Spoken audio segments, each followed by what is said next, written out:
ಾಗಿದೆ. ಇದರ ಎರಡನೇ ಹಂತವಾಗಿ 26-27ನೇ ಸಾಲಿನಲ್ಲಿ 4,000 ಕೋಟಿ ಮೊತ್ತದ ಕಾಮಗಾರಿಗಳನ್ನು ಕೈಗೆತ್ತಿಕೊಳ್ಳಲಾಗುವುದು. ವಸತಿ ರಹಿತರಿಗೆ ಮನೆಗಳು, ನಿರುದ್ಯೋಗಿ ಯುವಜನರಿಗೆ ಸ್ವಯಂ ಉದ್ಯೋಗಗಳನ್ನು ಕಲ್ಪಿಸಿಕೊಡಲು ಹೆಚ್ಚಿನ ಪ್ರಾಮುಖ್ಯತೆ ನೀಡುತ್ತಿದ್ದೇವೆ. ಹವಾಮಾನ ಬದಲಾವಣೆಯಿಂದ ಉಂಟಾಗುತ್ತಿರುವ ತಲ್ಲಣಗಳನ್ನು ನಿಭಾಯಿಸಲು ಸೂಕ್ತ ಕಾರ್ಯತಂತ್ರಗಳನ್ನು ರೂಪಿಸುತ್ತಿದ್ದೇವೆ. ಪ್ರಾದೇಶಿಕ ಅಸಮತೋಲನ ನಿವಾರಣೆಗೆ ಮತ್ತಷ್ಟು ಹೆಚ್ಚಿನ ಆದ್ಯತೆ ನೀಡುತ್ತಿದ್ದೇವೆ.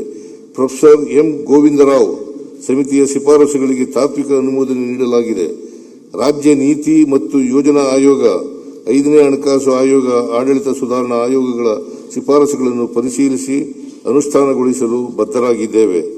ಕರ್ನಾಟಕ ಮಾಹಿತಿ ಮತ್ತು ಜೈವಿಕ ತಂತ್ರಜ್ಞಾನ, ಸ್ಟಾರ್ಟ್ಅಪ್, ಎಲೆಕ್ಟ್ರಾನಿಕ್ಸ್, ಏರೋಸ್ಪೇಸ್ ಕ್ಷೇತ್ರಗಳಲ್ಲಿನ ಸಾಧನೆಗಳ ಜಾಗತಿಕ ಹೂಡಿಕೆ